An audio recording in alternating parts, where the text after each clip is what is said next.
est-ce que commencé na def un peu tache d'huile auprès de sa moromu joueurs yi ñi nga xam ne ñoom nga defal parcours ci formation ak ci football professionnel ak ci sélection nationale ba ñu peut-être envisager def la même chose dans d'autres zones.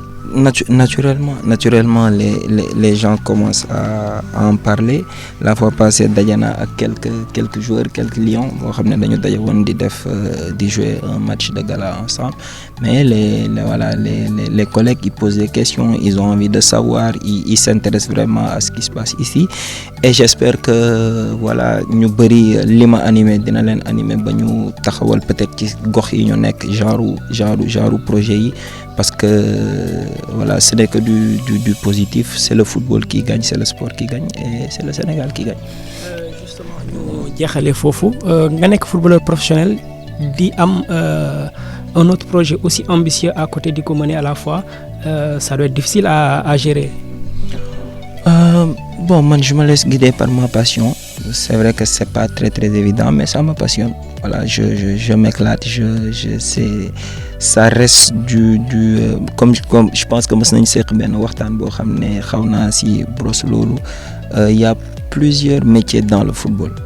Comme ni ma la ko waxee woon, il y a pas que de la consultance wala il y a pas que le métier d'entraîneur, mais il y a ku nekk yaay xool daal fi lay rey ci métier bi rek nga orienté wu foofu. Mais honnêtement je su ma jugee entraînement, je suis à la maison, su ma noppaluwee prendre un peu du temps pour fo ak ma fille, nekk ak mon épouse. Après li des ci sama journée dama koy consacrer ci samay activité, maa ngi gëstu, maa ngi jàng, maa ngi toppatoo projet bi parce que je suis très impliqué. Je parle au coach, je parle à tout le monde. J'ai envie de savoir ce qui se passe. J'essaie de mettre en place ay affaires yoo xam ne je suis au quotidien au courant de ce qui se fait, de ce qui se passe. Je reçois des mails, je lis des rapports, donc franchement je m'épanouis. Justement, il y a pas de crainte que loolu appel la wala mu disperser la wala que tu sois un peu trop focus sur ça, parce qu'il y a toujours la carrière qui est en cours. Eh oui, sans la carrière lii sax doonul woon ma nekk non, j'en fais pas trop, loin de là.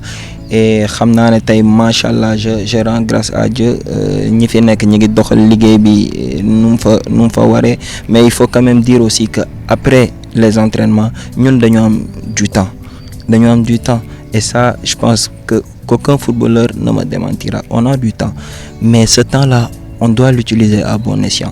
Il faut pas attendre d'arrêter la carrière pour tey se dire qu'est-ce que je vais faire. Temps boobu ñu am, même bu nekkul woon lii le projet Jolof Olympique Club, temps bu ma am tam dama koy orienter ci leneen loo xam ne tey su ma paree sama carrière, je vais pas me dire naa jublu si lii naa jublu si lee. Donc la course contre la montre elle a déjà commencé. C'est pas à la fin de la carrière qu'il faut commencer à réfléchir ci yan orientation laay jox sama vie, parce que carrière bi lu ndaw la ci suñu dund. Justement carrière bi lu ndaw la, mais des na gis nañ ne récemment signé nga ci club bu bees di Adana Demirspor fële ca Turquie, mu nekk un pays que tu connais très bien. Ce sera ton 5e club turc su ma jumul. Comment ça s'est fait ba nga choisir quitter fi nga nekkoon Grèce pour dem Turquie? Très vite, ça s'est fait très vite. J'avais d'autres touches quand même, mais voilà, le projet m'a séduit. Donc l'année dernière il me voulait, malheureusement ça ne s'était pas fait, et bi pa ñu contacté waan ma ñu waxtaan, et très vite ça n'a pas duré plus de 48 heures, si je peux le dire comme ça, et vite fait je suis allé m'engager ak ñoom, voilà, en espérant que yàlla mottali yéene yu ñu am ñoom ak man, voilà, que mu nekk comme niñ ko waxee ñoom ak man le début d'une longue et belle collaboration. Justement le fait que nga xam Turquie bu baax, nga def une belle carrière entre Osmanlispor, Galatasaray, Fatih ak yooyu, est-ce que c'est ça qui a été déterminant dans le choix wala dafa am leneen lu ko lal?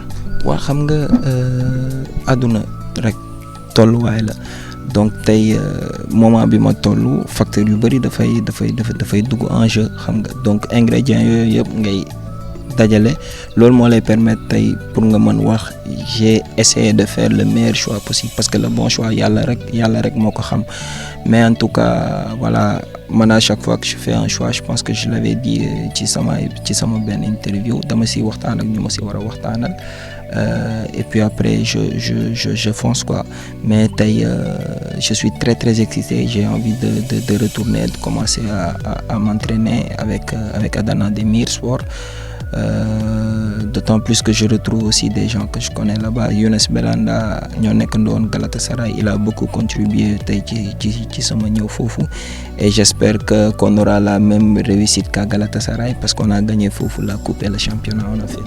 Justement nga nar a retrouver foofu benn effectif de très grand nom tu as parlé de Belanda mais il y aura également ku mel ni Balotelli et ci banc bi il y a également Vincenzo Montella qui a également fait les grands jours de la Roma il y a également un jeune Sénégalais Khadim Joher quelles seront justement les ambitions du club pour cette saison?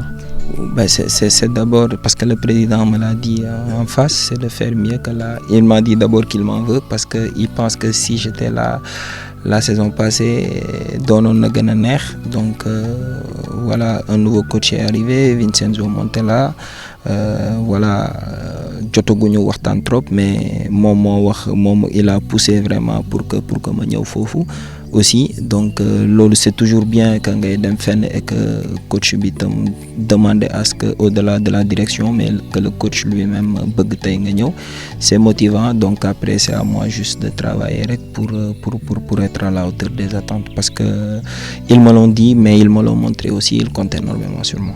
Et sur un plan personnel, c'est vrai qu'il y a une Coupe du Monde dans quelques mois, 4-5 mois. Nga gëj a ñëw équipe nationale depuis un bout de temps. Il y a eu beaucoup d'eau qui est passée sous le pont. Est-ce qu'il y a toujours ce désir de revenir dans un coin de la tête?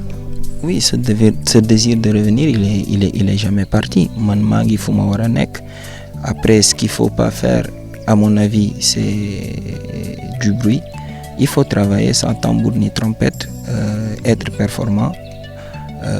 Jouer, être performant parce que soo jouer wul mënuloo performant pour moi il faut jouer, être compétitif, faire de bons matchs yow en tout cas ci li nga war a nekk nga nekk ci après si ça se fait c'est bien et si ça se fait pas tam nga xam ne au moins yow li nga waroon def naa ko et honnêtement pour moi ça se résume qu'à ça.